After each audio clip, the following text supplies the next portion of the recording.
Determinados episódios a memória se encarrega de apagar e outros de lembrar, e cada ocasião pode relembrar de algumas coisas, mas esquecer de outras. Portanto, agora é o momento de lembrar.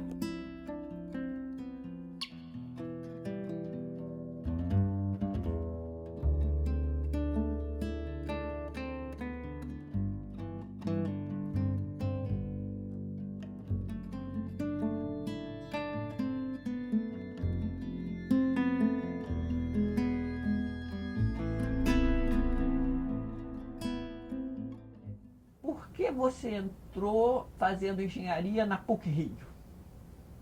Só pra gente. Foi simplesmente uma opção pelo mais agradável, mais atraente para mim, né?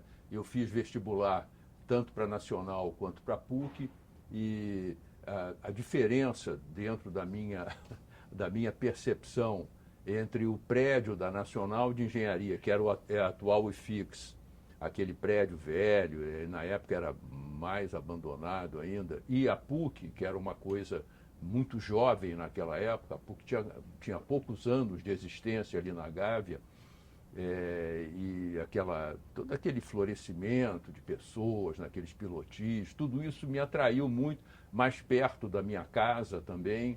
Então, é isso. Meu pai podia pagar a mensalidade e eu optei pela PUC. Tá ótimo.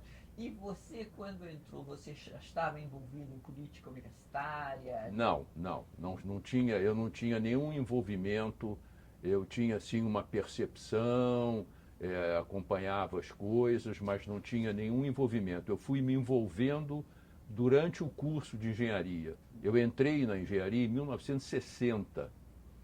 Logo no ano seguinte, foi um ano muito politizador. Foi a renúncia do Jânio Quadros, foi aquele movimento da legalidade do Brizola, lá no Rio Grande do Sul. Tudo isso criou um clima de grande politização. E eu fui me envolvendo, né? Eu tinha um ímpeto de fazer alguma coisa pelo social. Então, a primeira coisa que eu fiz foi me engajar na campanha de alfabetização da UNE.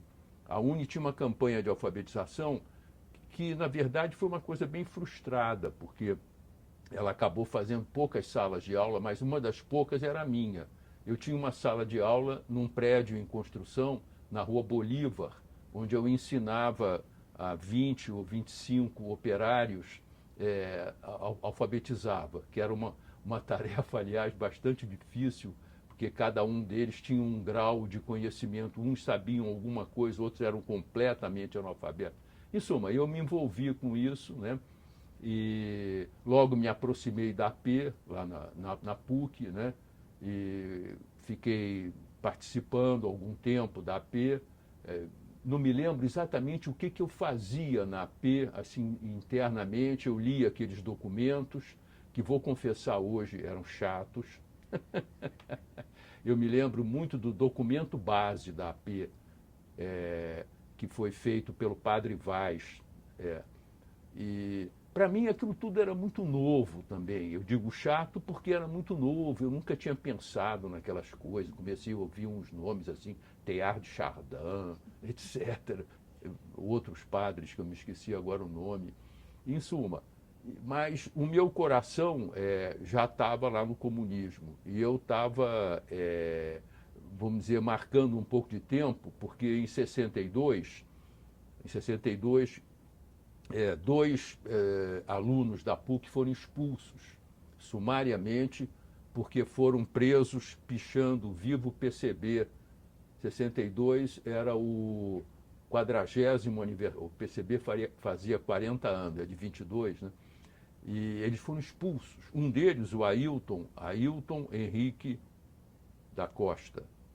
Agora me deu um branco. Mas é o Ailton Henrique da Costa.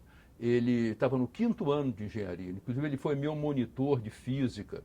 E foi uma coisa lamentável. Perderam o curso. O outro foi o Alcir. E eu fiquei com muito medo disso, então eu fiquei me segurando dentro da AP. Falei, não, a AP aqui está mais dentro do espírito aqui da PUC. Mas no início de 64 eu acabei me engajando no PCB. E tinham outras pessoas também, que tinha um grupinho de AP e um grupinho do PC na engenharia, né? Tinha. Na engenharia tinha tanto o AP quanto o PCB. A AP era mais populosa, tinha mais gente na AP. A AP era mais próxima. A PUC tinha uma população muito ligada ao catolicismo, ligada à igreja, muita gente. Como a maioria do povo brasileiro, né? Então era mais fácil entrar na AP do que no PCB. Eu me lembro, numa conferência da AP, um dirigente, que eu não me lembro agora quem era, acho que era Luiz Alberto, falando assim, no Brasil, toda pessoa com mais de 30 anos ou é um reacionário horrível ou é um stalinista desgraçado. Só tinha duas possibilidades. E então a AP vinha para preencher esse espaço. Bom, mas eu acabei me ligando ao PCB e quando veio 64 eu já estava ligado, né? Eu estava lá na véspera da invasão da UNE, né? Eu estava ali no dia que a UNE foi queimada, exatamente no dia 1º. Eu estava lá no dia 31, andando, porque eu era muito ligado ao pessoal do CPC. O CPC era um grupo artístico, teatral e cultural, basicamente formado por comunistas, né? E depois, quando a UNE foi invadida e queimada, eu não estava mais lá. Eu estou confundindo. Eu estava tanto na véspera como no dia. Eu saí um pouco antes dela ser queimada.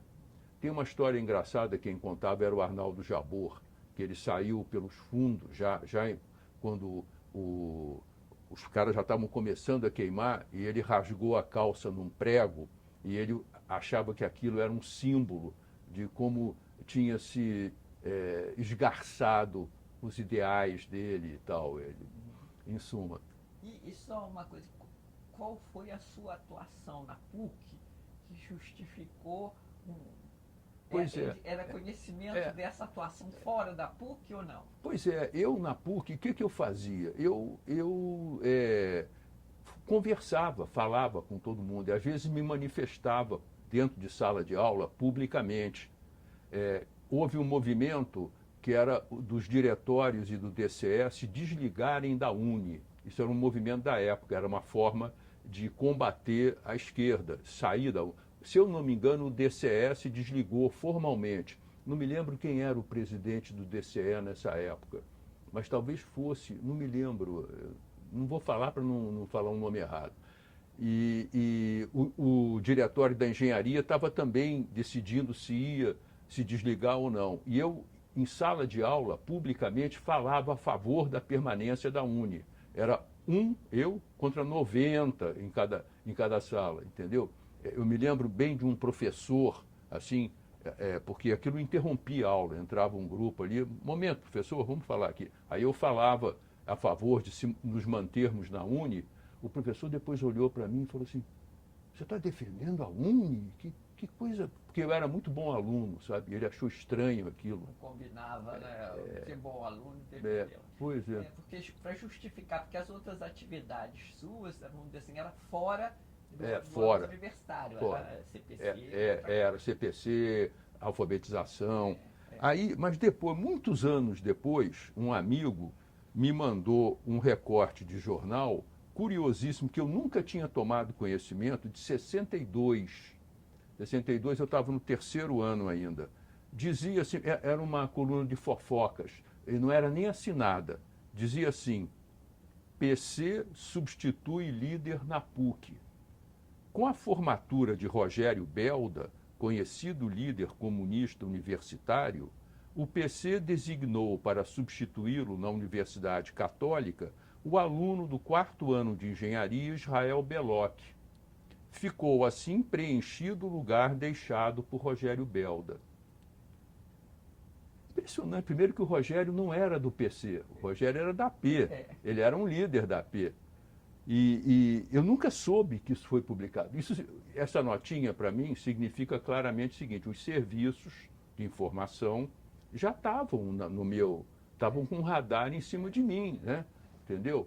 E essa notinha deve ser uma notinha que eles plantavam lá numa coluna de. Era um jornal secundário, deixa eu ver que jornal, era À Noite. Era um daqueles jornais, o Rio tinha 30 jornais na época. Então, quer dizer, já tinha isso. Fazia a conexão, você já era colocado numa posição de importância dentro da PUC. Pois é. Eles estavam de olho em mim. E aí, quando você estava na Uni, né, no golpe de 64, na véspera, e depois você se ausentou Não, continuei. Continuou lá normalmente. E quando é que você descobriu que você estava sendo convocado por uma comissão de inquérito? Pois é. Aí em 64, o pessoal da AP fazia eram muito aloprados, no meu entender hoje. Eu nem chegava perto disso. Um grupo da AP resolveu retirar o Cabo Anselmo do asilo na Embaixada do México. O Cabo Anselmo tinha sido assim o grande, vamos dizer, qual a palavra, estopim do golpe de 64. Ele levantou os marinheiros, não sei o quê, e com 64 ele se asilou na Embaixada do México. Um grupo lá da AP resolveu que iam tirar ele da Embaixada do México e levar não sei para onde. Não sei por que uma das pessoas que deve ter sido presa em torno desse negócio, eu suspeito que foi uma moça chamada Lenita, que tinha sido um namorado rápido dela, assim, era uma pessoa muito próxima, era ligada à AP. Eu acho que no caderninho de telefone dela devia ter meu nome, e ela deve ter sido presa e assustada, né? Porque isso era um problema, eles prendiam muita gente e soltavam no mesmo dia. Às vezes você nem sabia que alguém foi preso, a pessoa ficava com vergonha de dizer que foi preso e que entregou alguma coisa. Mas deve ter sido isso. Eu tinha lá o meu nome no caderninho, em suma.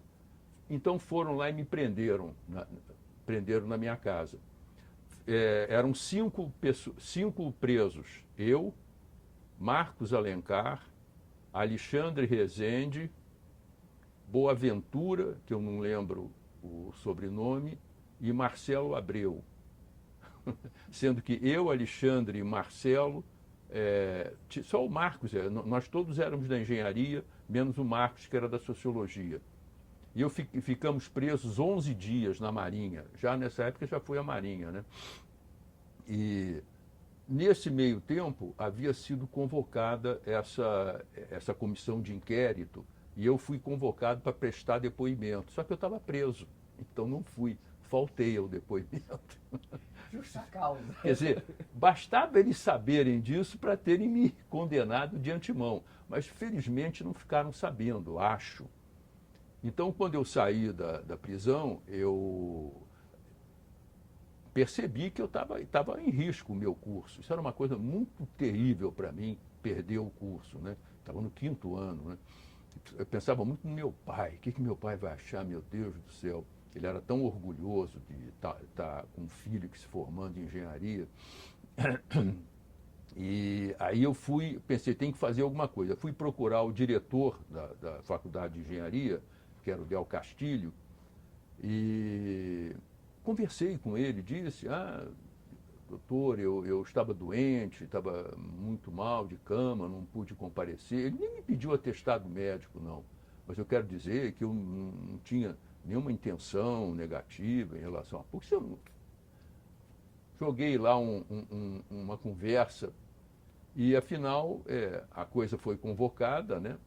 E nós, o grupo de pessoas que estava acusado, constituiu um advogado que era João Carlos Miller Chaves. Era um rapaz também, era um advogado recém-formado, tinha há pouco tempo concluído o curso de Direito na PUC E acho que ele era ligado à esquerda, ali, talvez ligado à AP, e ele foi o nosso defensor. O julgamento final foi na Faculdade de Serviço Social, que fica ali no Maitá. Até hoje eu acho que ainda, não sei o que funciona lá, é um órgão da igreja ali. Mas você sabe, esses outros foram depor também? Foram.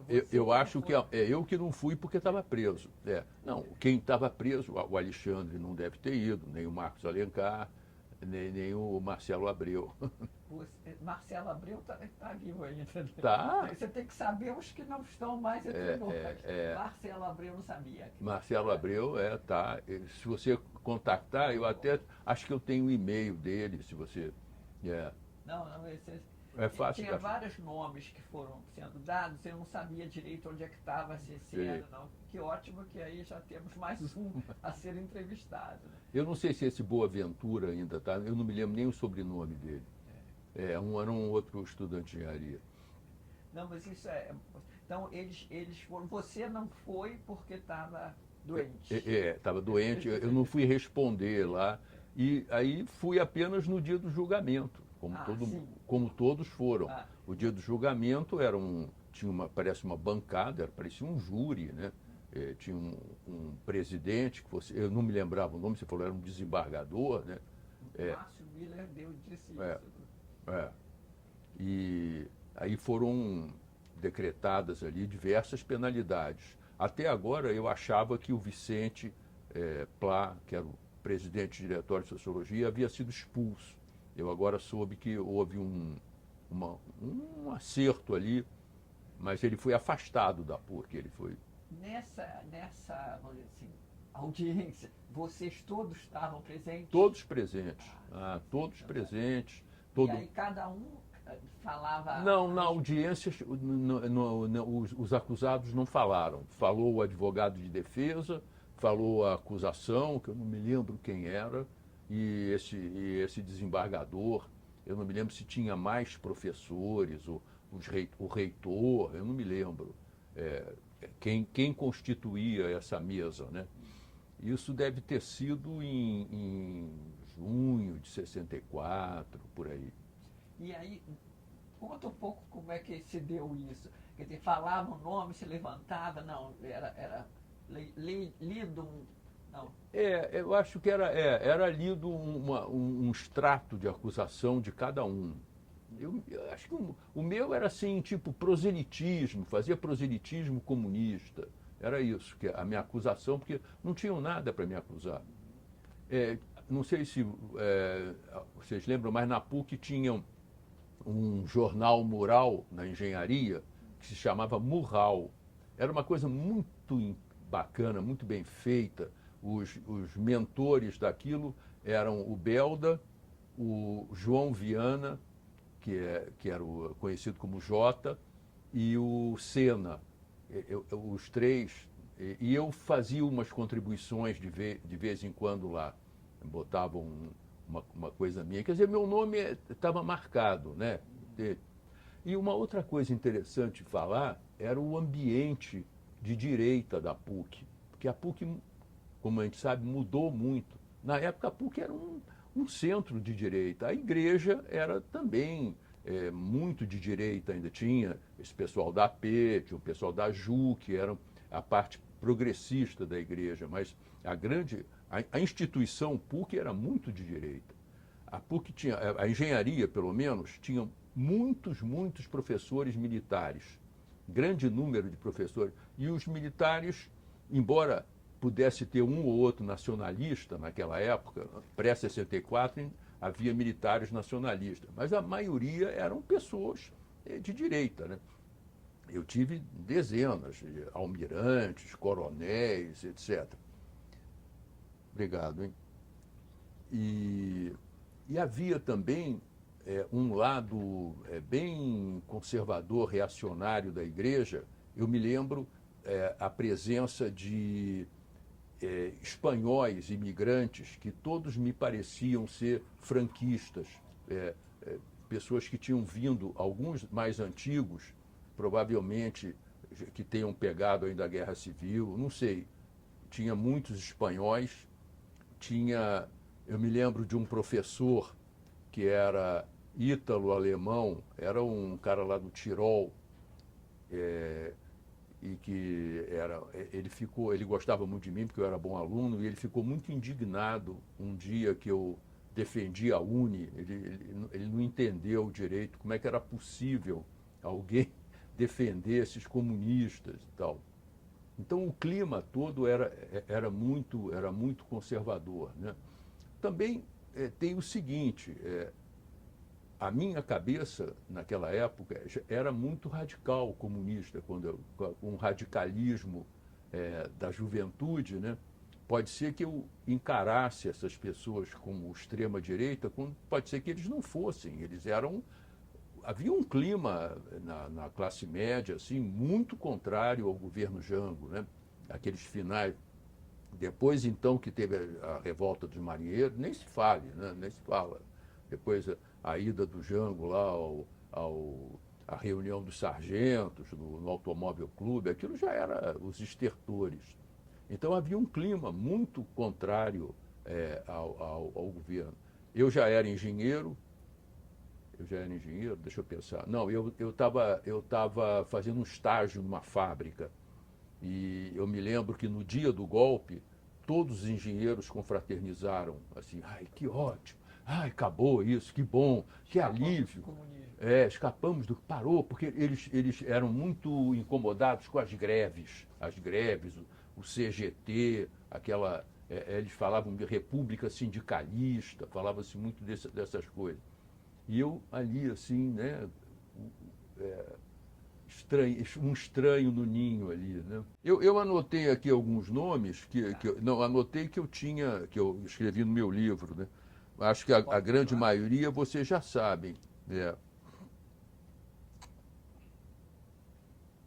Tá aqui, ó. Então eu anotei o Milton, que a gente chamava de Miltão, que era do PCB. Que não se formou lá, né? Acho que sim. Olha, eu não tenho certeza. Ele era 1 ou 2 anos mais atrasado, depois de mim. Eu creio que sim, que ele se formou. A última vez que eu vi, ele era funcionário da UFRJ. Ele era muito amigo do Aloísio. O Aloísio era reitor da UFRJ e ele estava lá na reitoria. O outro é o Aloísio que eu estou falando. Luiz Teixeira era uma pessoa extremamente preparado e tal. E era uma pessoa que tinha vínculos assim, fortes. O pai dele era o Brigadeiro Teixeira, que era um dos esteios militares do Jango, né? Tem até uma cena curiosa. No dia que antecedeu o golpe, 31 já foi, né? Eu estava na UNE, assim, em determinado momento daquela agitação, chega um jipe da aeronáutica, com um sargento dirigindo e o Aloísio no outro banco. Quer dizer, ele já estava ali, assim, não sei, comando revolucionário da aeronáutica. E dizia, não, vamos para lá, vamos para cá, não sei o quê. E ele já estava muito preocupado já no clima de derrota. Mas, em suma, ele era uma pessoa muito, muito interessante. Eu falei aqui do Sérgio Perelberg, que era um estudante de engenharia. O Pedro Malan, que todo mundo conhece, nosso economista. O Alexandre Rezende, também de engenharia, pessoa muito brilhante. O Leopoldo Serran, que esse era, se eu não me engano, era do direito. O Leopoldo Serran, e depois se tornou um conhecido escritor e cineasta. O Marcos Alencar era uma figura ímpar e um amigo querido. E o Márcio Miller, que acho que vai prestar depoimento aqui. Tinha o Jacques Veloso, que era também da sociologia. Esses nomes que você está mencionando foram todos envolvidos. Todos estavam na comissão. Tinha o Chico José Paiva Chaves, que o Marcos Alencar chamava de Borbofante, que era uma brincadeira. Ele era um gordinho assim. Graça de borboleta em corpo de elefante. Borbofante. E o Regis Bonelli, que depois foi um conhecido economista, já faleceu também. Conhecido economista. Deve ter outras pessoas que eu... Isso tudo que eu peguei foi de cabeça, foi da minha memória, né? E a gente vai completando, assim, cada um lembra de mais um nome, né? E a gente vai fazendo esse depoimento e essa lembrança do que aconteceu, né? Quer dizer, então, de alguma forma, você retorna e termina seu curso. Terminei meu não curso. Não é não fui, mais não foi mais incomodado, não. E felizmente consegui terminar meu curso. E aí veio a ser, só para a gente terminar a nossa conversa, veio a coordenar um dicionário. Só conta como é que o viés. Bom, aí teve muita história, né? Porque aí eu me formei em engenharia, trabalhei 5 anos como engenheiro e me liguei muito, assim, intensamente ao Partido Comunista. Foi esse período.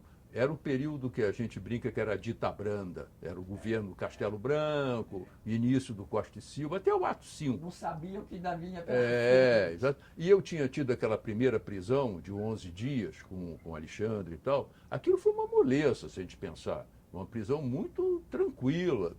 Então eu achava que tudo ia ser assim moleza. Só que quando veio o ato 5, eu fui preso e aí não era mais moleza. Eu fiquei 1 ano preso. Felizmente não fui torturado e quando eu saí... Preso na Marinha, sempre na Marinha. A Marinha cuidava de mim. Você fez Marinha? Fiz, eu era oficial de Marinha. Então... Eu era segundo tenente da reserva. Fui caçado, a minha patente foi caçada nesse... Eu me lembro do decreto, eu e um líder estudantil chamado Jean-Marc, Israel Beloc e Jean-Marc van der Weide, caçadas a patente segundo tenente. Mas aí ficou, dessa segunda vez, ficou 1 ano preso. Fiquei 1 ano preso. E aí, felizmente, não fui torturado. Foi uma época... A tortura, depois do ato 5, começou de maneira sistemática em maio seguinte. E começou lá na Ilha das Flores, lá na Marinha, onde eu estava. Mas eu já estava 5 meses preso. Eu e um grupo ali. Não era, acho que pelo tempo, talvez pelo tipo, pelo inquérito em que eu entrei. Eu não me lembro, não sei o que houve, a gente não foi torturado, ninguém, nenhum desse grupo. Mas a gente via os torturados voltando para a cela, horrível, horrível. Ali foi o primeiro MR8, que chama-se, era o grupo, depois teve um outro MR8. O primeiro MR8, eles estavam tentando montar uma guerrilha rural no Paraná, e foram todos presos e muito torturados. Bom, eu fiquei esse tempo. E aí, quando eu saí da prisão, eu tinha perdido o emprego de engenharia que eu tinha e eu estava muito abalado. Eu aguentei muito firme lá. Eu posso dizer sem nenhuma vergonha que eu fui heróico ali dentro. Eu ajudava os companheiros da prisão e tal, ajudava a elevar a moral. Mas quando eu saí, fiquei muito, muito abalado. Principalmente porque me dei conta de que eu não podia continuar naquela cena, eu não tinha estrutura para ser um revolucionário. E aí então comecei a mudar de vida, né? Comecei a me interessar por isso, eu me interessava por política, comecei a estudar história, trabalhei com Hélio Silva durante 2 anos, depois trabalhei 2 anos com Antônio Weiss, na enciclopédia que ele estava... E foi onde dessa enciclopédia, que me veio a ideia do dicionário. A experiência de trabalhar numa enciclopédia, de ver como é que as coisas, a informação era organizada e tal, me deu essa ideia. Vim aqui, falei com a Celina, que era como se fosse minha cunhada, era prima da minha mulher, e a Celina achou ótima a ideia e eu entrei aqui. Ficamos aí uns 6 meses tentando arranjar algum patrocínio, e afinal conseguimos, e depois... Deu origem a isso